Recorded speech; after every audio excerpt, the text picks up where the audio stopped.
देख लेते हैं। नमस्कार और जोहार मित्रों। आज हम झारखंड कर्मचारी चयन आयोग द्वारा आयोजित झारखंड सचिवालय के लिए विभिन्न पदों पर विज्ञापन निकल चुकी है और इस विज्ञापन के विरुद्ध 3 पत्रों की परीक्षा जो होने वाली है उसमें से जनजातीय एवं क्षेत्रीय भाषा खोटा के प्रश्न 100 प्रश्न पूछे जाएंगे और मैं इस वीडियो के माध्यम से आपको आज खोटा के सिलेबस पर विस्तृत चर्चा करने वाले हैं। तो आप देख सकते हैं कि खोटा भाषा में 100 प्रश्न कहाँ से पूछे जाएंगे और हम ये 100 प्रश्न को किस प्रकार हल कर सकते हैं। अभी वर्तमान समय में देख रहे हैं कि खोटा भाषा का सिलेबस बहुत बड़ा है और अभी छात्रों के बीच बोझिल लग रहा है कि इतने बड़ा सिलेबस को हम कैसे कवर करें। तो छात्रों के आग्रह पर मैं यह वीडियो आप लोग के लिए बनाना शुरू कर रहा हूं और आपको मैं विश्वास दिलाता हूं कि 10-15 दिन के अंदर मैं खोटा भाषा के जितने 10 पुस्तक हैं वो सभी 10 पुस्तकों को एक-एक चैप्टर करके आपके समक्ष हम रखेंगे जो आपको काफी फायदेमंद होगा। तो आज हम सबसे पहले देखते हैं कि ये जो खोटा भाषा के जो सिलेबस है, सिलेबस में क्या-क्या शामिल किया गया है और इस सिलेबस के जो पुस्तक है उस पुस्तक के बारे में हम संक्षिप्त चर्चा करेंगे। तो हम सबसे पहले देखते हैं गद्य भाग में छाह डाहर एक कहानी संग्रह है चितरंजन महतो जी का। दूसरा है सोंध माटे डॉक्टर विनोद कुमार का और तीसरी बुक है खोटा निबंध डॉक्टर बीएन हौदार का। अब हम पद भाग में देखते हैं तो पद भाग में दामोदर कोराय है शिवनाथ परमानिक जी का। आंखें गीता श्रीनिवास पानुरी जी का है जो जिसका संकलन वासुदेव महतो ने की है। खोटा कैठे पैदे खंडी ए.के. झा जी के द्वारा लिखी गई पुस्तक है। एक मोनी फूल संतोष कुमार महतो की यह कविता संकलन है। नाटक नाटक में हम देखते हैं तो डाह नाटक सुकुमार के नाटक है। यह खोटा भाषा की बहुत ही प्रसिद्ध नाटक है, काफी चर्चित नाटक है। अजगर विश्वनाथ दसुंधे जी की नाटक है। चाभी काठी श्रीनिवास पानुरी की दूसरी नाटक है और पहली नाटक है उनका उद्वासल कर्ण जो श्रीनिवास पानुरी जी ने लिखा है। साहित्य के अन्य विधा में संस्मरण यात्रा वृत्तांत जीवनी और शब्द चित्र से संबंधित भी प्रश्न पूछे जाएंगे, इसे भी हमें ध्यान में रखना है, इसके बारे में भी हम आगे आपको बताएंगे। खोटा व्याकरण है। खोटा व्याकरण में संज्ञा सर्वनाम लिंग वचन काल कारक उपसर्ग समास इत्यादि से संबंधित प्रश्न पूछे जाएंगे। कुल मिलाकर ये जो आपने अभी सिलेबस देखा इसी से 100 प्रश्न पूछे जाएंगे। सिलेबस बहुत बड़ा है लेकिन आप इसे बड़ा न समझे, आप हमारे साथ जुड़े, मैं विश्वास दिलाता हूं कि यह सिलेबस आपको छोटा महसूस पड़ेगा। तो सबसे पहले हम देखते हैं छाह डाहर। छाह डाहर जो पुस्तक है यह छाह डाहर पुस्तक चितरंजन महतो चित्रा जी के द्वारा रची गई है, लिखी गई है। इसमें 10 कहानी है। इस 10 कहानी जो है झारखंड की सामाजिक समस्याओं के ऊपर इन्होंने ये कहानी लिखी है और यह जो कहानी है 10 कहानी इस प्रकार है। छाह डार है, बोने क्लोर है, हम कैसे जियब, बबुआ एगो कहानी कह दे, गुरुजी फिकीर, समय कटवा, ताश खेलवा, सांस्कृतिक झगड़ा, चोर डाकू और लुटेरा, नवा जिम्मेदारी और देवता के खाए गलत डाकिन। कुछ कुछ फिंगाठी के रूप में भी लिया गया अर्थात व्यंग रूप में भी कुछ कहानियां हैं। तो हम यहाँ देखेंगे कि चितरंजन महतो चित्रा जी द्वारा किस प्रकार यहाँ की समस्याओं को उन्हें कहानी के माध्यम से रखा है। और दूसरी कहानी दूसरी कविता जो है सोंध माटी है। सोंध माटी डॉक्टर विनोद कुमार जी का है। यह 2 खंड में है, कविता और गद्य। तो गद्य भाग में कहानी संकलन है और कविता खंड में कविता है। तो इसमें कुछ कुछ कविताएं हैं जो हम इस प्रकार देख सकते हैं। कविता में है आजादी के रस्का जुआन माटी दहेज समाजे कैरखा आस आजादी गीत माटी और संस्कृति नारी खोडहर आंखें कान्ना। और इनका जो कहानी है, कहानी में कुछ कहानियां इनका जो है काफी चर्चित है। जैसे आप देख सकते हैं यहाँ काफी चर्चित है इनका जो कहानी है माय के लोर और ओ दीदा, इनकी काफी चर्चित है। और एक पहला जोनरा, ये जो 3 कहानियां हैं इनकी 3 कहानियां काफी चर्चित झारखंड में है। तो बाकी भी कहानी है जिंदगी डोवानी धुआं धुआं बेड़ाइल चेंगा एक मल की बहू, भीतर बाहर, खूब इत्यादि ये जो कहानियां हैं हम आगे पढ़ेंगे, एक एक करके आपको बताएंगे। हम विश्वास दिलाते हैं कि हिंदी और खोठा में मतलब आपको इस प्रकार समझा देंगे कि आपको लगेगा कि मैं सारी कहानी आपके मन में समा जाएगा। तो आगे देखते हैं खोठा निबंध। खोठा निबंध खोठा भाषा के जाने माने साहित्यकार बे नौहदार जी के द्वारा लिखी गई। इसमें 12 निबंध हैं और इन 12 निबंध में समाज की उपजी विसंगतियों को बड़े ही सहज और व्यंग्यात्मक रूप में पाठकों के बीच रखे हैं।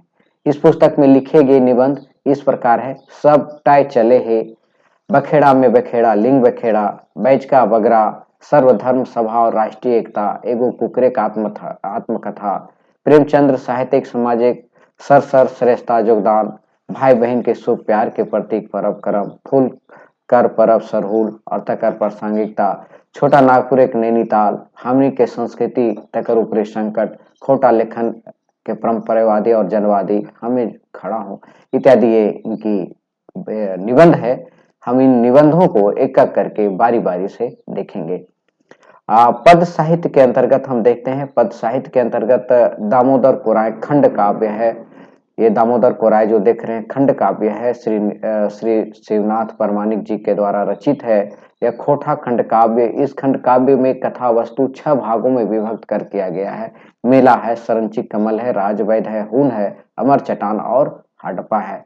यह जो पुस्तक है, यह पुस्तक झारखंड की संस्कृति के ऊपर बाहरी लोग का प्रभाव को दिखाया गया है।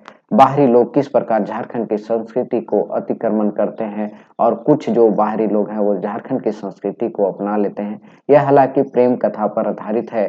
सरंची और कमल ये प्रेम कथा पर यह कहानी आधारित है। यह कविता संकलित की गई है। हम आगे देखेंगे इस कविता के बारे में।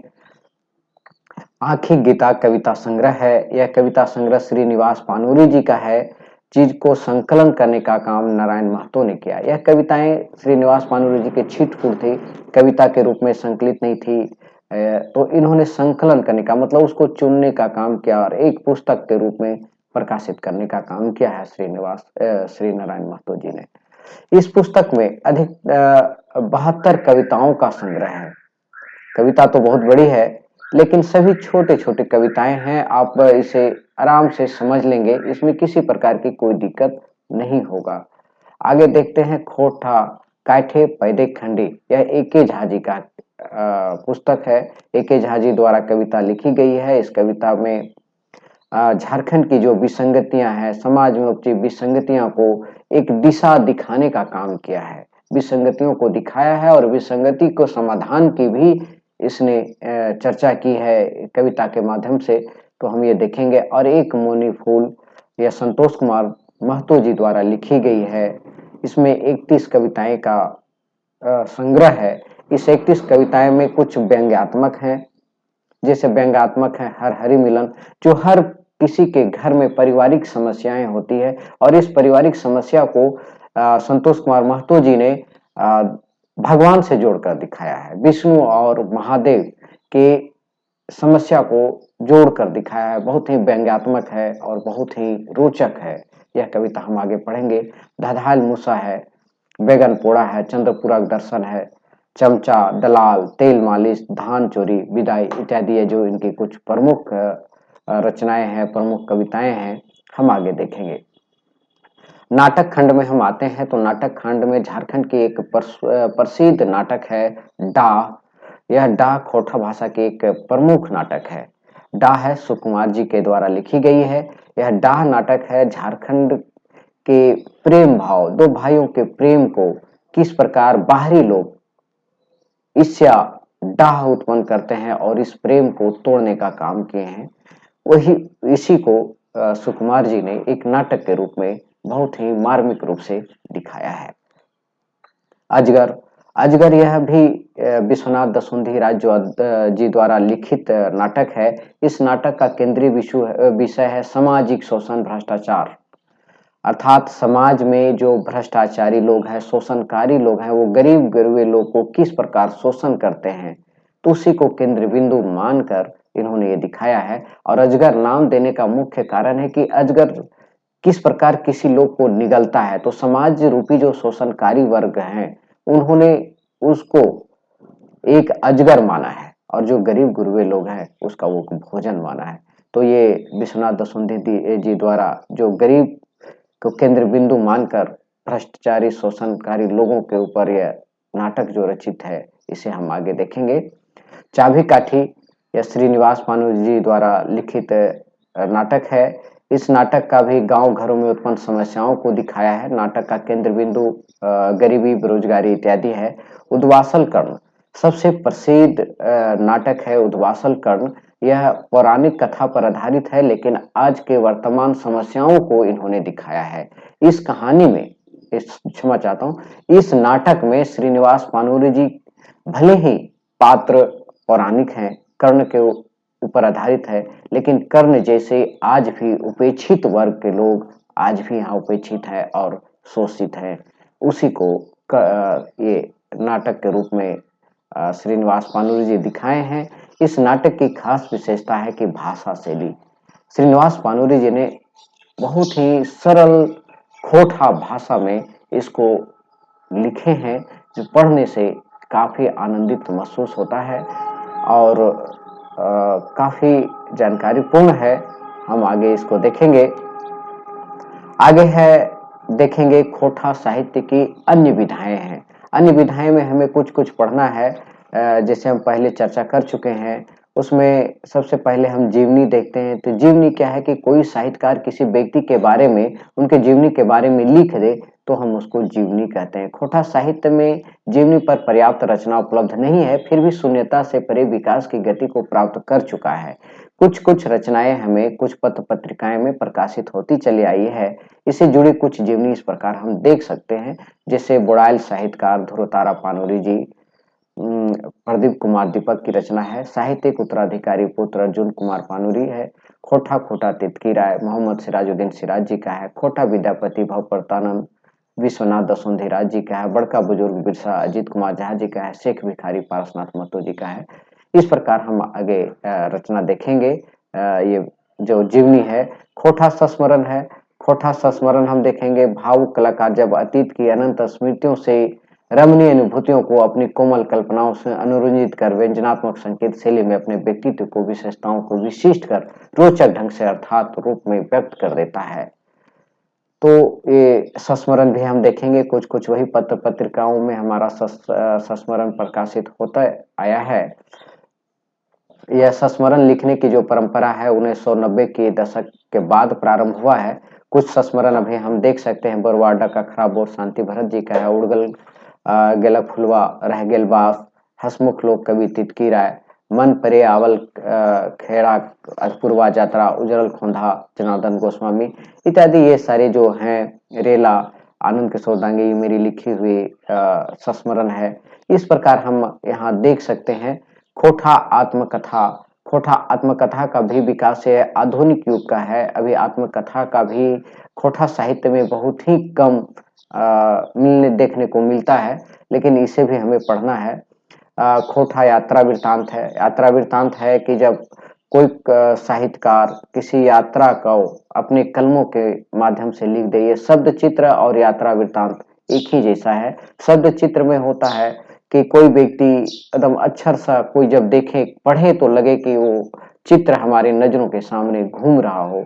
उसी प्रकार यात्रा वृत्तांत है। यात्रा वृत्तांत में वो सारी घटनाओं, यात्रा में किए गए, देखे गए सारे विषय वस्तु को अक्षर सह लिखी जाती है। मतलब कलम के माध्यम से आपको दर्शन कराया जाता है। यात्रा वृत्तांत खोटा साहित्य में बहुत ही कम है, लेकिन फिर भी बहुत है ज्यादा। गंगा सागर, सकरी नदी कछार, अंडमान, पानूरी जी खोजे 3 दिन, दार्जिलिंग और गंगटोक यात्रा, छोटा नागपुर नैनीताल इत्यादि ये संस्मरण है, हम जिसे पढ़ेंगे आगे। अब है खोटा व्याकरण। जो खोटा भाषा, यह जो सिलेबस है, इस सिलेबस का एक महत्वपूर्ण अंग है जो बाद में जोड़ा गया, खोटा व्याकरण। खोटा व्याकरण का क्षेत्र बहुत बड़ा है और ये हमारी लिखी हुई रचना है, खोटा व्याकरण और रचना। इसमें 2 भागों में बांटकर लिखा गया है, लेकिन हमें यहाँ सिर्फ खोटा व्याकरण पढ़ना है, रचना भाग नहीं पढ़ना है। इसलिए ध्यान देने की बात नहीं है। लेकिन खोटा व्याकरण में जो भी है संज्ञा, सर्वनाम, कारक, लिंग, वचन, समास इत्यादि को हमें देखना है। हमने यहाँ बहुत ही सहज ढंग से इस पुस्तक में लिखने का प्रयास किया है। यदि आप ये पुस्तक आप पढ़े होंगे तो आप देखे होंगे, और यदि नहीं पढ़े हैं तो आप इस पुस्तक को एक बार देख सकते हैं। तो व्याकरण भाग है, अब इसे आप पढ़ें, और हम विश्वास दिलाते हैं कि आगे वीडियो में हम एक-एक चैप्टर करके जितने ये जो सिलेबस है, जो अभी खोटा भाषा के जो सिलेबस हैं, गद्य भाग, पद भाग, नाटक हैं, अन्य विधाएँ हैं और जो व्याकरण है, मैं एक-एक करके आपको वीडियो बना के आपको दिखाएँगे और आपको समझाएँगे, ताकि आप इसे बोझ ना समझें और खोटा भाषा एक सरल भाषा के रूप में आप जानें। आप खोटा भाषा को बोलते हैं, लेकिन हाँ, बोलना आसान है, लेकिन लिखना पढ़ना थोड़ी कठिन है, लेकिन यह भी संभव हो जाएगा। तो मैं आप लोग को एक बार सभी खोटा भाषी छात्रों को कहता हूँ कि आप हमारे वीडियो को जोड़ें। यह वीडियो निःशुल्क है और इसका लाभ उठाएं। लोगों के आग्रह पर मैं यह वीडियो बना रहा हूँ और आप लोग को पढ़ाने का काम शुरू किया है। हमारे पास समय का अभाव है, फिर भी मैं आप लोग को चाहूँगा कि जितने खोटा भाषी हैं हमारे उपेक्षित नहीं रहें। यह मेरा मुख्य उद्देश्य है, खोटा भाषा का विकास करना और लोगों तक सही जानकारी देना। धन्यवाद, जोहार। आगे वीडियो देखने के लिए आप हमारे इस चैनल पर बने रहें। जय हिंद, जय झारखंड।